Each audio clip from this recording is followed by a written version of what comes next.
तो फ्रेंड्स, कैसे हैं आप सब। आशा करता हूं कि आप सब अच्छे होंगे और आप लोगों की तैयारी भी बहुत अच्छे से चल रही होगी।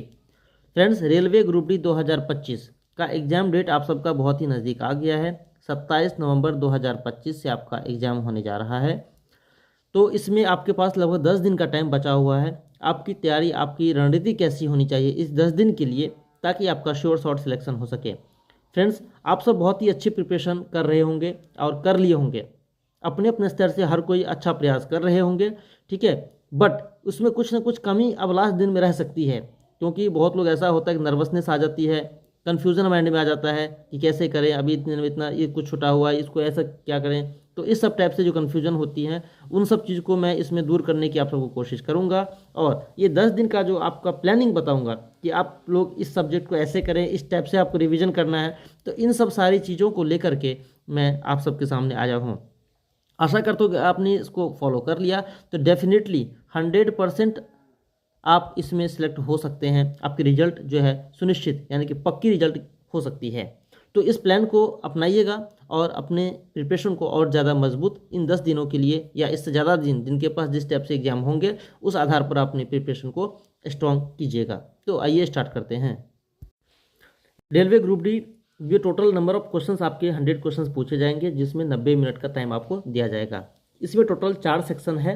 मैथ्स है, रीजनिंग है, जनरल साइंस है और आपका general awareness and current affairs है। तो मैथ्स के टोटल 25 क्वेश्चंस, रीजनिंग के 30 क्वेश्चंस, जनरल साइंस में आपको जो होंगे सामान्य विज्ञान से वो 25 क्वेश्चन, और general awareness and current affairs को मिलाकर के 20 क्वेश्चन। टोटल ये 100 नंबर के आपके क्वेश्चन एग्जाम में पूछे जाएंगे। अब मैटर ये करता है कि जो 100 नंबर के तो पूछे जाएंगे, आपने सेक्शन वाइज भी देख लिया है कि ऐसे कर रहे, अपने प्रैक्टिस भी किया होगा, और इस सब टाइप से क्वेश्चंस आपके पूछे जाएंगे। Total number of question section wise. But हमें किस टाइप से प्रिपरेशन करनी है, हमें अब जो है 10 दिन में, क्योंकि 10 दिन में आप महारत ही हासिल नहीं कर सकते हैं। ये 10 दिन जो आपके पास बचा हुआ है, यह पढ़ने के लिए नहीं बचा हुआ है कि आप नया क्या पढ़ें, नया किस टाइप से तैयारी करें, नया कौन सा टॉपिक कर लें कि आपका सिलेक्शन हो जाए और आपके क्वेश्चन वहाँ से अटेम्प्ट हो जाए। ये कोई गारंटी नहीं है। आप 10 दिन में कुछ नया टॉपिक पढ़ भी लें, हो सकता है उससे क्वेश्चन नहीं भी आए, और जो आपने रिवीजन नहीं किया, जो आपने पढ़ा हुआ है, उसको अगर आपने नहीं अपनाया, तो हो सकता है उसमें से आपका क्वेश्चन या तो छूट जाए या फिर गलत हो जाए। तो इस सब टाइप से आपको प्रिपरेशन में इसको इंक्लूड करना है कि 10 डेज में हमें क्या प्लानिंग करनी है। सबसे पहले तो इसमें हम पार्ट को बांटेंगे, 2 पार्ट में इसको मैं सिलेक्ट करूँगा। एक पार्ट में मैथ्स और रीजनिंग आपका होगा, और एक पार्ट में जनरल साइंस और general awareness and current affairs होगा। मैथ्स और रीजनिंग मिला के आपके टोटल हो जाएंगे मार्क्स कितने, तो 55 मार्क्स आपको यहाँ से हो जाएंगे, और जनरल साइंस और general awareness and current affairs को दोनों को मिला के 45 नंबर हो जाएंगे। अब आप यहाँ पे देखिए, ये जो रणनीति बता रहा हूँ, अगर फ्रेंड्स ये बिल्कुल रामबाण साबित आपके एग्जाम के लिए हो जाएगा, अगर आपने अच्छे से इसको फॉलो किया तो 55 नंबर के तो आपके तो यहीं से हो गए, मैथ्स और रीजनिंग को मिला करके, और जनरल साइंस और general awareness and current affairs ये मिला के आपको 45 नंबर के हो गए। अब ये देखिए, ये 55 नंबर जो है आपका प्रैक्टिस की चीज़ है। 55 में बहुत सारे स्टूडेंट्स ऐसे भी होंगे जो 50 प्लस भी यहाँ पर ला सकते हैं, या उससे ज़्यादा भी लाने वाले होंगे, लेकिन उनकी संख्या कम हो सकती है। ठीक है, कम होंगे, 5%, 10% ऐसे कैंडिडेट्स हैं जो 55 में से 53-54 भी ला सकते हैं और 50 प्लस भी ला सकते हैं। लेकिन जनरली देखेंगे इसमें तो 45 प्लस आपको लाना ही पड़ेगा, 45 प्लस आपको यहाँ पर लाना पड़ेगा। और आप ला रहे होंगे तो आपको पता होगा कि एग्जाम का अभी जो कंपटीशन का दौर है वो किस टाइप से है। यहाँ पे बहुत ही अच्छे अच्छे क्वालिफाइड बच्चे भी अप्लाई कर रहे हैं, क्योंकि बेरोजगारी इतनी ज़्यादा हो गई है कि हर कोई चाहता है कि उनका सीट एक गवर्नमेंट एम्प्लॉय के रूप में पक्का हो जाए, और जो भी वैकेंसी जाती है उसमें अप्लाई करते हैं। ये आप अपने साथ वाले स्टूडेंट्स को, अपने साथ वाले मित्र को देख रहे होंगे कि आप नॉर्मल ग्रेजुएट हैं और कोई बीटेक इंजीनियर है, कोई कुछ है, तो कोई बीटेक इंजीनियर है तो उसकी तैयारी कैसी हो रही है, कोई नॉर्मल ग्रेजुएट है तो उसकी तैयारी कैसे है।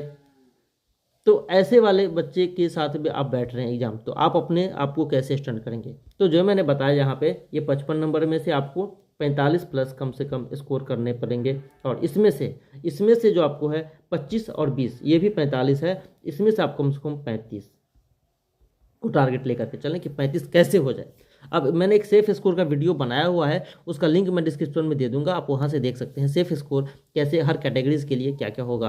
तो उसका मैंने कुछ दिन पहले ही, 2-3 दिन पहले बनाया हुआ था, तो उसको आप वहां से देख करके आप अपने आप को अंदाज़ा लगा सकते हैं कि किस कैटेगरी में आप हैं और आपके स्कोर कितनी होनी चाहिए।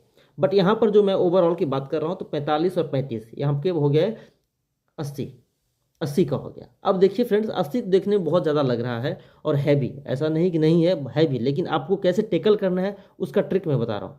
आप अपने यहाँ पर आप जो है स्टडी आवर को फिक्स कीजिए। मान लीजिए अब आपको जो है टाइम नहीं बचा हुआ है, सपोज कीजिए मैं 8 घंटा के लेकर के चल रहा हूँ, कम से कम 8 घंटा से 10 घंटा तो आप पढ़ रहे होंगे अभी, 8 से 10 घंटा मिनिमम आपको पढ़नी है। अभी मैं 8 घंटे पे फोकस कर रहा हूँ, उसके ऊपर आप जो भी टाइम दे रहे हैं वो आपका अपना है, आपका प्लानिंग। हाँ, एक चीज़ बताना चाहूँगा कि जो मेरा ये पर्सनल प्लानिंग है जो मैं बता रहा हूँ, हो सकता है आप इससे जो है सहमत हो भी सकते हैं और नहीं भी हो सकते हैं। अच्छा लगे तो आप लाइक, कमेंट और सब्सक्राइब चैनल को कर सकते हैं ताकि नए नए अपडेट्स आपको मिलता रहे। ठीक है, तो 8 घंटा पे मैं प्लानिंग कर रहा हूँ। 8 घंटे में आज जो आप पढ़ाई कर रहे हैं तो इसको पहले आपको टाइम बांटना है। सपोज कीजिए कि आपने टाइम बांटा कि मैथ्स और रीजनिंग के लिए आप जो है 4 घंटा दिए और 4 घंटा जो है जनरल साइंस और general awareness and current affairs के लिए। तो मैथ्स रीजनिंग के लिए आपने दिया 4 आवर और यहाँ आपने दिया 4 आवर। अब जो है प्रैक्टिस जो आप कर रहे हैं मैथ्स और रीजनिंग के लिए, अब देखिए सबसे पहले जो लोग सेट प्रैक्टिस लगाते हैं, तो मेरे हिसाब से अब जो है सेट प्रैक्टिस लगाने का दौर नहीं है। सेट प्रैक्टिस जो है लगाने का दौर नहीं है, इसको अब लगाना नहीं चाहिए, क्योंकि आप कितना भी अब सेट प्रैक्टिस लगा दीजिएगा आपका स्कोर इंक्रीज नहीं करने वाला है। क्यों नहीं करने वाला है? क्योंकि आप जानते हैं सेट प्रैक्टिस का मतलब ये होता है कि जो आप सेट लगा रहे हैं, आप क्वेश्चन को एनालाइज कर रहे हैं, तो एक सेट लगाने का मतलब है कि कम से कम 2 से 3 घंटा आप उसमें इन्वॉल्व होते हैं। ठीक है, तो 2 से 3 घंटा आप इन्वॉल्व हो रहे हैं, जहाँ पे गलत हो रहा है तो आप नया टॉपिक उसको पढ़ रहे हैं, आप रिवाइज करते हैं, ये सब सारी चीज़ें उसमें इन्वॉल्व होता है। अब आपको करना, क्योंकि अब जो है आपको सीखने का टाइम नहीं, अब जो है मैक्सिमम टू मैक्सिमम रिवाइज करने का टाइम है।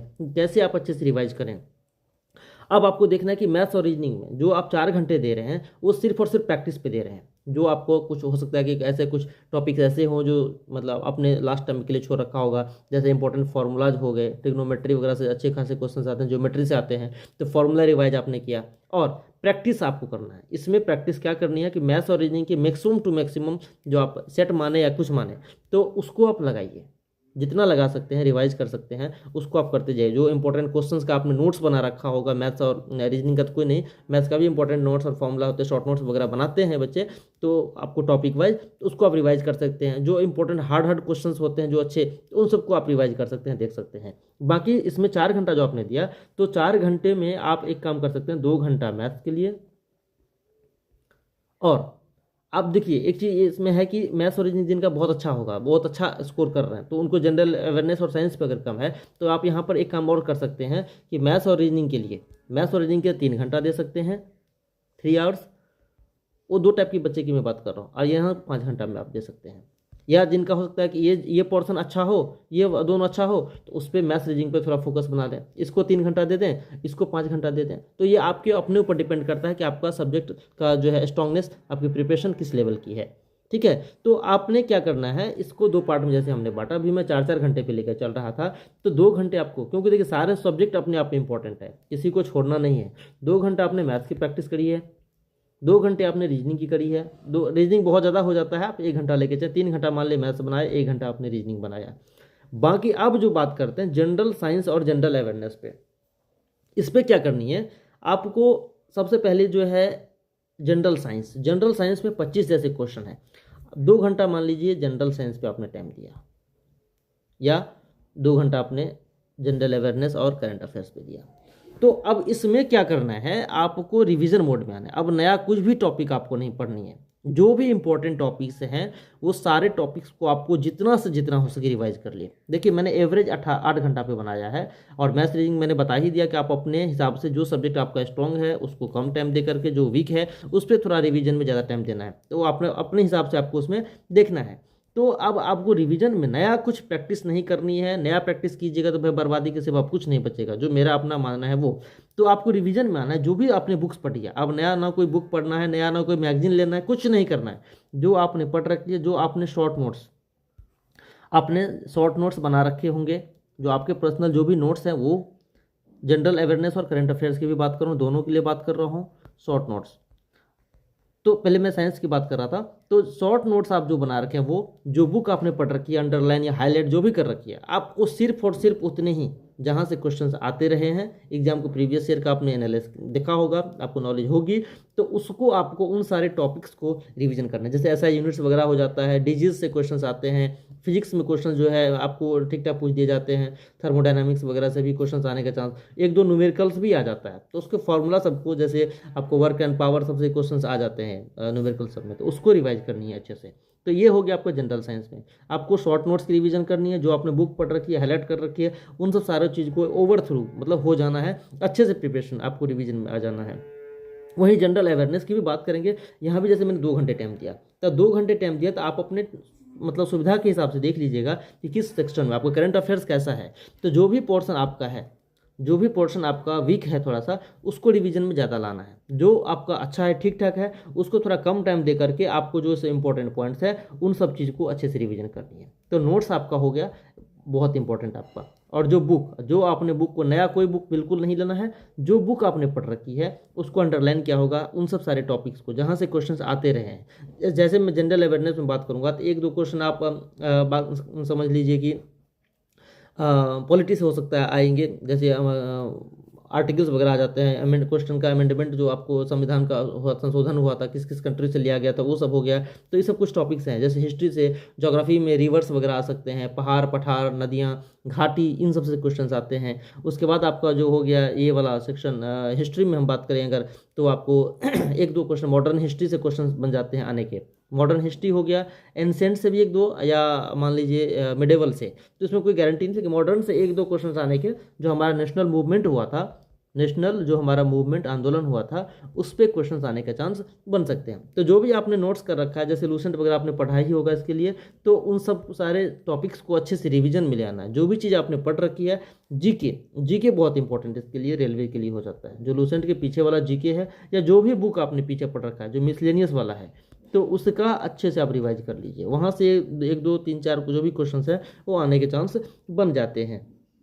तो आपको यही बताना था कि जो आपने पढ़ रखा है उसको अच्छे से रिवाइज कीजिए, रिवीजन मोड में लाइए, और नया अब कुछ नहीं पढ़ना है, इन सबको आप आधार बनाइएगा। आप देखिएगा तो डेफिनेटली आप जो आपका डाउट्स था, जो भी चीज़ें हैं वो क्लियर होता चला जाएगा। और अच्छे से आप टाइम, क्योंकि मैक्सिमम टाइम आपको मिलेगा, नया कुछ पढ़ना होगा नहीं, सिर्फ और सिर्फ आपको रिवाइज करना है, तो आपके पास टाइम सफिशिएंट रहेगा रिवीजन के लिए, और बड़े आसानी से आप देखेंगे। अगर आपको मैथ्स में 40, मैथ्स रीजनिंग मिला के 40 आ रहे हैं, तो आपको डेफिनेटली 45 प्लस हो जाएगा। अगर आपको इसमें 25 आ रहे हैं या 20 आ रहे हैं, तो देखिएगा कब 30 प्लस आपका हो जाएगा, इसमें 35 प्लस हो जाएगा आपको इसमें। तो इस सब टाइप से आपको करने हैं, और आशा करता हूं कि आपको इस वीडियो से लाभ मिला होगा। चैनल पे बने रह सकते हैं, चैनल को सब्सक्राइब कर सकते हैं, लाइक एंड शेयर कर सकते हैं, और नए अपडेट के लिए मैं आपको फिर से कोशिश करूँगा जल्द से जल्द आने के लिए। तब तक चैनल पर बने रहिए। Thank you. जय हिंद, जय Bharat. All the best for your future and your group D result.